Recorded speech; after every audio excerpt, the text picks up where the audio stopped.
Indian പട്ടാളത്തെ ഏറ്റവും അധികം ബഹുമാനിക്കുന്നവരിൽ ഒരാളാണ് ഞാനെന്ന ഭാരതീയൻ. പട്ടാളത്തിൻ്റെ ഉന്നത മേധാവികളെപ്പറ്റി പറയുകയും വേണ്ട. അവരോട് എണീറ്റ് നിന്ന് മാത്രം സംസാരിച്ച് ശീലമുള്ള ഒരാളാണ് ഞാൻ. വളരെ കുറച്ച് പേരുമായിട്ട് എനിക്ക് സംസാരിക്കേണ്ടി വന്നിട്ടുള്ളൂ. കാരണം ഞാൻ ഒരു ചെറിയ സാധാരണ പൗരനാണല്ല. ഞാൻ പറഞ്ഞു വരുന്നത് 4 Stars of Destiny എന്ന ജനറൽ M.M. നരവണയുടെ പുസ്തകത്തെ ചൊല്ലിയുള്ള കോൺട്രവേഴ്സിയെ പറ്റിയാണ്. രാഹുൽ ഗാന്ധി ആ കാരവൻ മാഗസിനിൽ വന്ന ലേഖനം അത് ലോക്സഭയിൽ ഉന്നയിക്കാൻ ശ്രമിച്ചു. ചട്ടങ്ങൾ അതിന് തടസ്സമാണെന്ന് കണ്ട് സ്പീക്കർ അത് ഉന്നയിക്കാൻ സമ്മതിച്ചില്ല. രാഹുൽ ഗാന്ധി പതിവ് പോലെ വലിയ ബഹളം നടത്തി. അത് പോയി പ്രധാനമന്ത്രിയെ ലോക്സഭയിൽ തടയും എന്നുള്ള സ്ഥിതി വന്നു. പ്രധാനമന്ത്രി ലോക്സഭയിൽ സംസാരിക്കേണ്ടെന്ന് വെച്ചു. ഈ കാര്യമൊക്കെ കഴിഞ്ഞൊരു വീഡിയോയിലൂടെയും പിന്നെ മറ്റ് പബ്ലിക് ഇൻഫർമേഷനിലൂടെയും നിങ്ങൾക്കെല്ലാം അറിയാവുന്ന കാര്യമാണ്.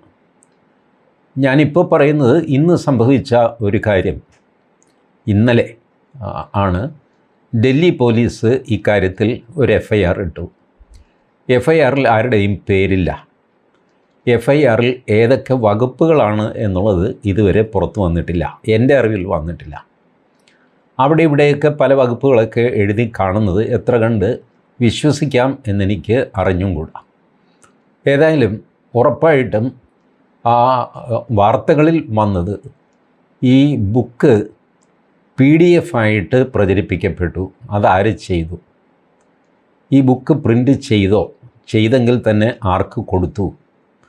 എങ്ങനെ ഡിഫൻസ് മിനിസ്ട്രിയുടെ പെർമിഷൻ ഇല്ലാതെ ഈ ബുക്ക് പ്രിൻ്റ് ചെയ്തു? ഇതൊക്കെയാണ് ചോദ്യങ്ങൾ. ഇതാണ് അന്വേഷണം. അപ്പോൾ FIR ഇട്ട് കഴിഞ്ഞപ്പോൾ പ്രശ്നം സീരിയസ് ആയി. പെൻഗ്വിൻ പബ്ലിഷേഴ്സ് അവരാണ് ഈ പുസ്തകത്തിൻ്റെ പബ്ലിഷിംഗ് ഏറ്റിരുന്നത്. അവർ എക്സിലൊരു പോസ്റ്റ് ഇട്ടു. ഞങ്ങൾ ഈ പുസ്തകത്തിൻ്റെ സോഫ്റ്റോ ഹാർഡോ ആയ ഒരു കോപ്പിയും ഇറക്കിയിട്ടില്ല, അതാർക്കും കൊടുത്തിട്ടുമില്ല. പെർമിഷൻ കിട്ടുന്നവരെ ഞങ്ങൾ കിട്ടട്ടെ എന്ന് വിചാരിച്ച് കാത്തിരിക്കുകയായിരുന്നു എന്ന് പറഞ്ഞുകൊണ്ട് ഒരു ട്വീറ്റ് എക്സിലെ പോസ്റ്റ് ചെയ്തു. General M.M. നരവണെ അത് റീപോസ്റ്റ് ചെയ്തു. This is the status of the book. ഇത്രയുമേ M.M. നരവണെ എഴുതിയിട്ടുള്ളൂ. അപ്പോൾ ആ നരവണെ സത്യം വെളിപ്പെടുത്തി എന്നൊക്കെ പറഞ്ഞ് വലിയ ബഹളമായി. മൊത്തം ഈ കോൺട്രവേഴ്സിയിൽ ഞാൻ നോക്കിയപ്പോൾ ആളുകൾ ജനറൽ M.M. നരവണയുടെ ഭാഗത്ത് യാതൊരു കുറ്റവുമില്ല എന്ന് വരുത്തി തീർത്തുകൊണ്ടാണ് സംസാരിക്കുന്നത്. അതിനെപ്പറ്റി ആരും സംസാരിക്കാറില്ല. പെൻഗ്വിനെ കുറ്റം പറയുന്ന ആൾക്കാരുണ്ട്, രാഹുൽ ഗാന്ധിയെ കുറ്റം പറയുന്ന ആൾക്കാരുണ്ട്, ഇത് ചോർത്തിയെടുത്ത പത്രക്കാരാണ് ഇതിന് ഉത്തരവാദി എന്ന് പറയുന്നവരുണ്ട്, പല രീതിയിലൊക്കെ ചെയ്യുന്നവരുണ്ട്. പക്ഷേ M.M. നരവണയെ കുറ്റം പറയുന്ന ആരെയും ഞാൻ കണ്ടില്ല. എന്തിന് ഞാൻ ഗ്രോക്ക് ഇതുപോലെയുള്ള AI വരെ ചോദിച്ചു, ആരെങ്കിലും M.M. നരവണയെ കുറ്റം പറയുന്നുണ്ടോ? ഇല്ല. ആരെങ്കിലും M.M. നരവണയെ സപ്പോർട്ട് ചെയ്യുന്നുണ്ടോ? അതുമില്ല. ഒന്നുകിൽ നരവണയെ ചെയ്ത് ശരിയായില്ല എന്ന് പറയുന്ന എക്സ് മിലിറ്ററി വെറ്ററൻസ് ഒരുപാടുണ്ടല്ലോ നമ്മുടെ നാട്ടിൽ. അവരിലൊക്കെ പബ്ലിക് ഡിബേറ്റിലൊക്കെ പങ്കെടുക്കുന്ന ആൾക്കാരൊക്കെ ഉണ്ട്. എസ്പെഷ്യലി KGS ധില്ലൻ, പിന്നെ എഴുത്തിൽ മുൻ ജനറൽ VP മല്ലിക്, ഇവരൊക്കെ ഉണ്ട്. പക്ഷേ ഇവരാരും തന്നെ പോസിറ്റീവോ നെഗറ്റീവോ ആയ അഭിപ്രായങ്ങൾ പറഞ്ഞിട്ടില്ല. എന്നാൽ ഇവരെല്ലാവരും തന്നെ ഈ ഡിഫൻസ് മിനിസ്ട്രിയുടെ ക്ലിയറൻസ് വാങ്ങണം എന്നുള്ള കാര്യം അസന്നിഗ്ധമായ ഭാഷയിൽ എഴുതിയിട്ടുണ്ട്. ഡിഫൻസ് മിനിസ്ട്രിയുടെ ക്ലിയറൻസ് ആരാണ് വാങ്ങേണ്ടത്?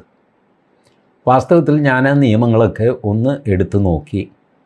അതിൽ വായിച്ചു കഴിഞ്ഞാൽ ഒരു പ്ലെയിൻ വായനയിൽ നമുക്ക് മനസ്സിലാകുന്നത് എഴുത്തുകാരൻ ക്ലിയറൻസ് വാങ്ങണം എന്നാണ്, പബ്ലിഷർ വാങ്ങണം എന്നല്ല.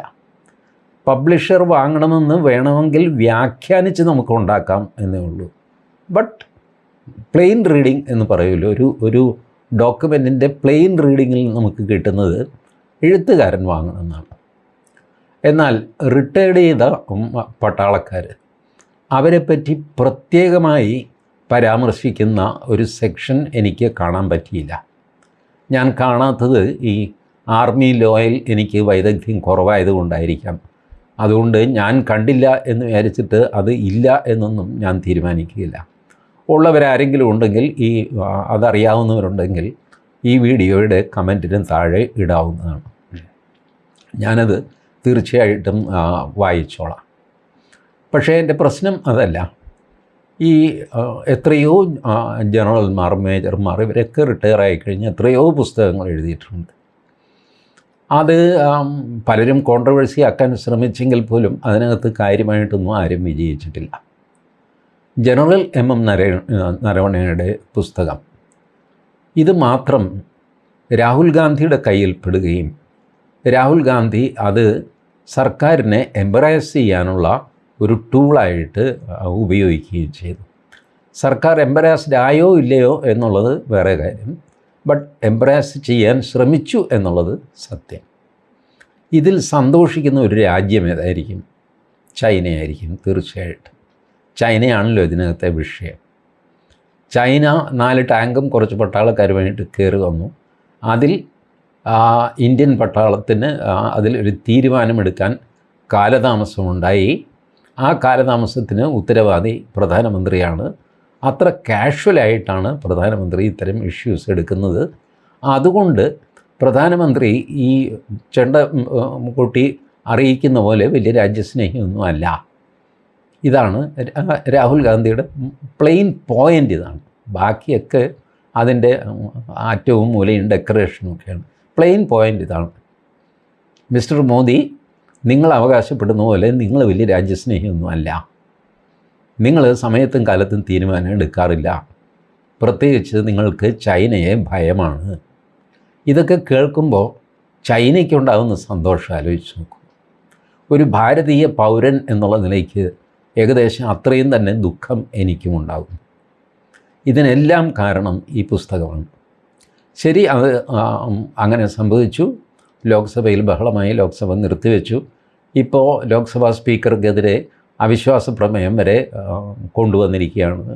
സ്പീക്കർ എന്തോ 9-ാം തീയതി വരെയോ, 19-ാം തീയതി വരെയോ അങ്ങനെ എന്തോ കുറേ ദിവസം ഞാൻ വരില്ല, എനിക്കെതിരെയുള്ള അവിശ്വാസ പ്രമേയം എന്താണ് തീരുമാനം എന്ന് അറിയുന്നത് വരെ ഞാൻ ലോക്സഭയിൽ വരുന്നില്ല എന്ന് സ്പീക്കറും പ്രഖ്യാപിച്ചിരിക്കുന്നു.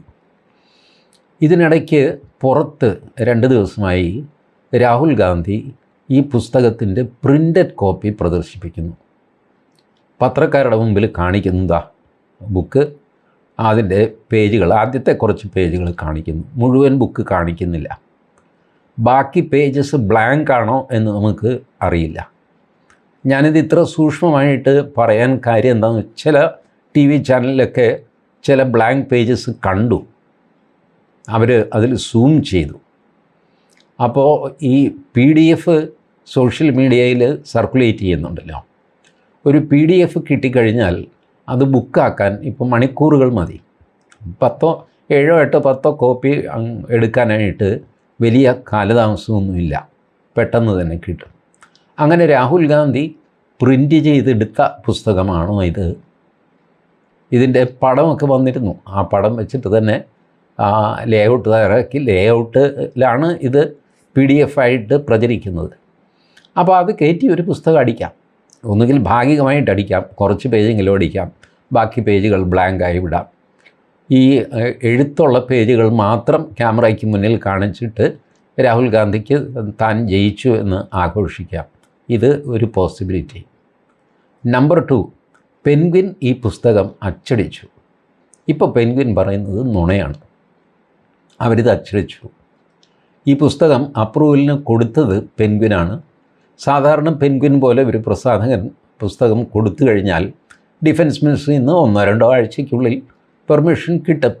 ഈ വലിയ വലിയ പ്രസാധകന്മാർക്കൊക്കെ മിനിസ്ട്രിയുമായിട്ട് എപ്പോഴും കണ്ടും പിടിച്ചും ഒരടുപ്പവും ഇതുമൊക്കെ വരുമല്ലോ, സ്വാധീനമൊക്കെ വരുമല്ലോ. ദുസ്വാധീനമല്ല ഞാൻ പറയുന്നത്.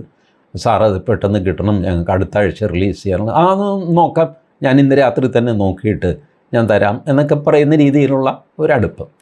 അത് പെൻഗ്വിനുണ്ട്, ഓക്സ്ഫോർഡ് യൂണിവേഴ്സിറ്റി പ്രസ്സിനുണ്ട്, രൂപ ആൻഡ് കമ്പനിക്കുണ്ട്. ഇതുപോലത്തെ വലിയ പബ്ലിഷിംഗ് ഹൗസസിനെല്ലാം ആ കണക്ഷനുണ്ട്. നമുക്കൊന്നും നമ്മൾ ചെയ്തു കഴിഞ്ഞാൽ ഇത് നടക്കണമെന്നില്ല.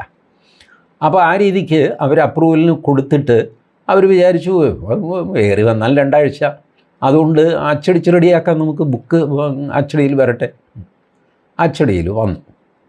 അച്ചടിയിൽ വന്നു എന്ന് എനിക്ക് തോന്നാൻ കാര്യം എന്താണെന്ന് വെച്ചാൽ, ആമസോണിലും ഫ്ലിപ്കാർട്ടിലും 2023 തന്നെ ഇതിൻ്റെ പ്രീ ഓർഡർ ബുക്കിംഗ് തുടങ്ങിയിരുന്നു. ഈ പുസ്തകത്തിൻ്റെ 1 വർഷം മുമ്പ് തന്നെ, 1.25 വർഷം മുമ്പ്.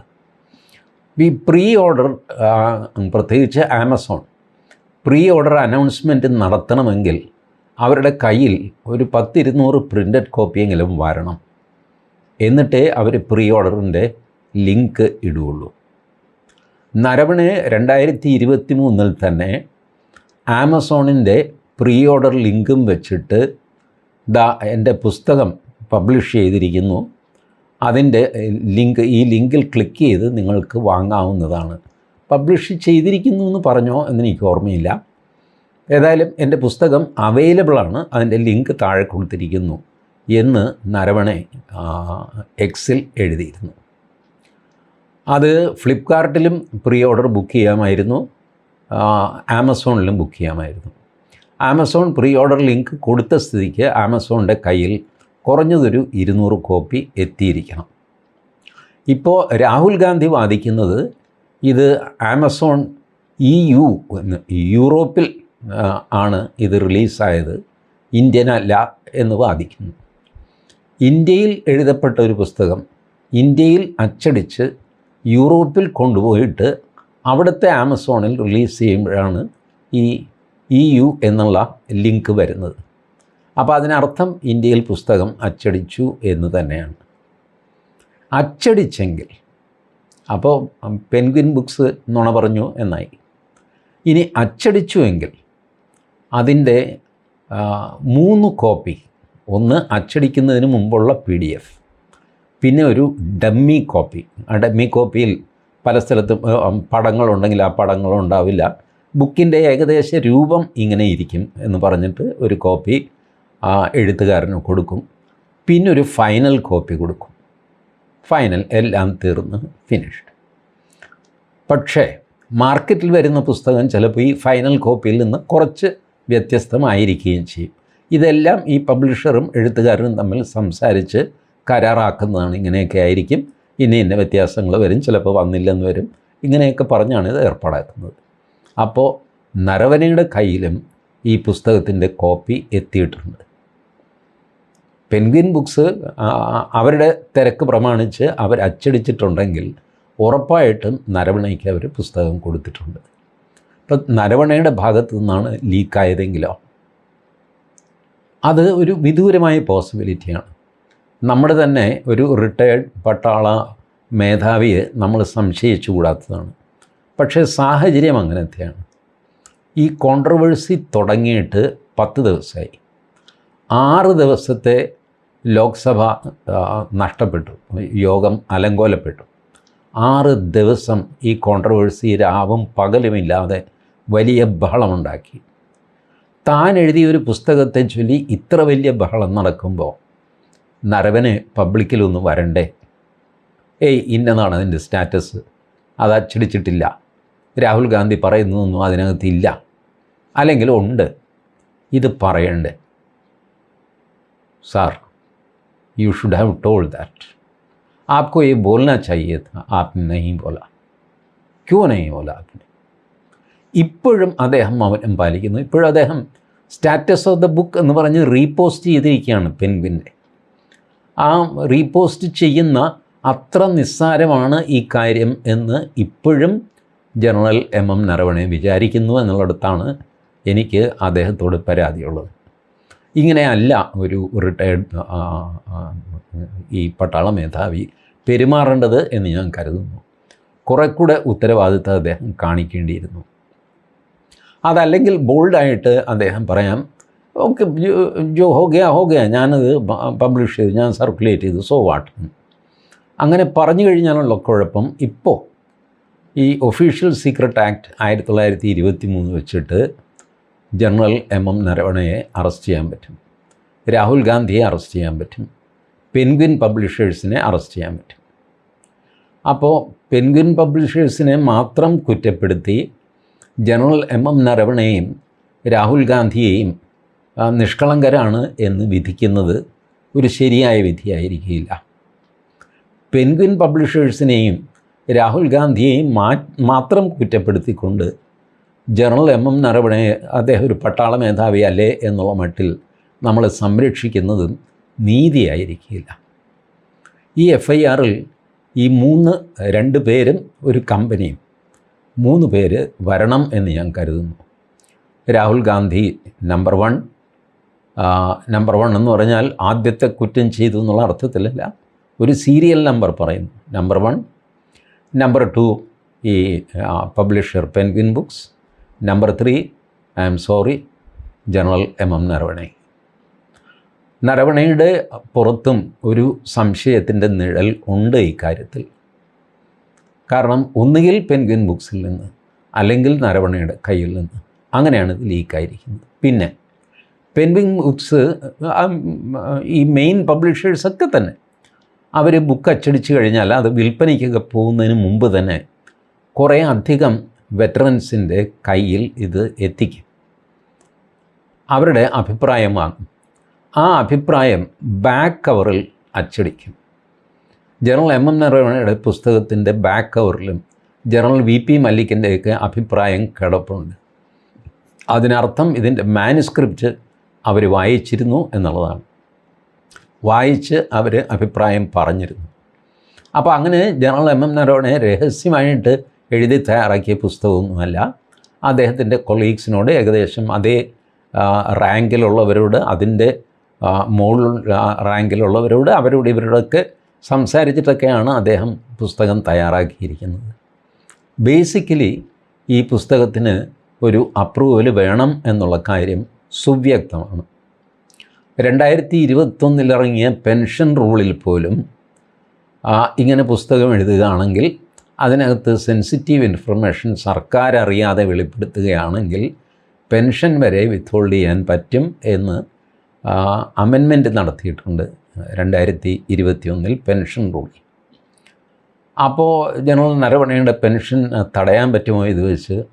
തടയാൻ പറ്റുമെന്നും എനിക്ക് തോന്നുന്നില്ല. കാരണം എക്സ്പ്ലിസിറ്റായിട്ട് റിട്ടയർഡ് പട്ടാളക്കാരെ ആ നിയമത്തിൽ ഉൾപ്പെടുത്തിയിട്ടില്ല, പ്രത്യേകം ഉൾപ്പെടുത്തിയിട്ടില്ല. വ്യാഖ്യാനിച്ച് നമുക്ക് ചേർക്കാം എന്നേ ഉള്ളൂ. ഏതായാലും ദുർവ്യാഖ്യാനങ്ങളൊന്നുമില്ലാതെ, വ്യാഖ്യാനമോ ദുർവ്യാഖ്യാനമോ ഇല്ലാതെ ഒരു കാര്യം കൃത്യമായിട്ട് പറയാം. 1923 ഒഫീഷ്യൽ സീക്രട്ട് ആക്റ്റിൽ കറക്റ്റായിട്ട് ഈ പുസ്തകം ചെന്നപ്പെടും. പിന്നെ അതിൻ്റെ ഉത്തരവാദി ആരാണ്, അത് പരത്തിയത്? ഒഫീഷ്യൽ സീക്രട്ട് ആക്ടിൻ്റെ പ്രത്യേകത the possession of the document it self is an offence. നമ്മുടെ കയ്യിലത് വെച്ചാൽ അത് കുറ്റമാണ്, നമ്മളത് പരത്തണമെന്നൊന്നുമില്ല. പരത്തി കഴിഞ്ഞാൽ കൂടുതൽ ഇതായി, കുറ്റമായി. അപ്പോൾ രാഹുൽ ഗാന്ധിക്ക് ഇത് പ്രചരിപ്പിച്ചതിൻ്റെ കുറ്റമായിരിക്കും വരിക. ജനറൽ എം നരവണയ്ക്കും ഈ പെൻഗ്വിൻ ബുക്സിനും ഇത് കൈവശം വെച്ചു എന്നുള്ള കുറ്റമായിരിക്കും വരിക. 1 വർഷത്തിൽ കൂടുതലായില്ല. അപ്പോൾ ഇതൊരു ഡേഞ്ചറസ് മെറ്റീരിയലാണ് എന്നവർക്കറിയാം. 2-1 തീരുമാനം എടുക്കണം എന്ന് ഡിഫൻസ് മിനിസ്ട്രിയോട് പറഞ്ഞിട്ട്, ഇനി അഥവാ ഇവരിത് അച്ചടിച്ച് പോയി കുറച്ച് കോപ്പികളെങ്കിൽ അത് നശിപ്പിക്കുകയും ചെയ്യാം. അതിന് പകരം ഇത്രയും ഈ സന്നാഹം, ഇത്രയും VIP-കളുടെ കയ്യിൽ, ആരുടെയൊക്കെ കയ്യിലൊക്കെ കൊടുത്തിട്ടുണ്ട്. അങ്ങനെയാണ് രാഹുൽ ഗാന്ധിയുടെ കയ്യിൽ വന്നതെന്ന് ഞാൻ കരുതുന്നു. പിന്നെ രാഹുൽ ഗാന്ധിയാണ് ഒരു പ്രിൻസിപ്പിളും ഇല്ലാത്ത ആളാണ്. അതുകൊണ്ട് തന്നെത്താനെ ഒരു ബുക്ക് ഒരു 5 കോപ്പി ഓവർനൈറ്റ് പ്രിൻ്റ് ചെയ്ത് എടുക്കാൻ വലിയ പ്രയാസമില്ല. PDF കയ്യിലിരിക്കുകയല്ലേ. ഇനി അതാണ് ചെയ്തതെങ്കിൽ അത് ഗുരുതരമായ കുറ്റമാണ് ലീഡർ ഓഫ് ഓപ്പോസിഷൻ ചെയ്തിരിക്കുന്നത്. രാഹുൽ ഗാന്ധിയെ ഉടൻ തന്നെ അറസ്റ്റ് ചെയ്യണം. ഒക്കെയാണെങ്കിലും ജനറൽ നരവണയും സംശയത്തിൻ്റെ നിഴലിലായിരുന്നു. ഇങ്ങനെയൊന്നും ചെയ്യരുതായിരുന്നു ജനറൽ. आपको ये करना नहीं चाहिए था. इससे ज़्यादा मैं कुछ नहीं बोलूँगा. Thank you.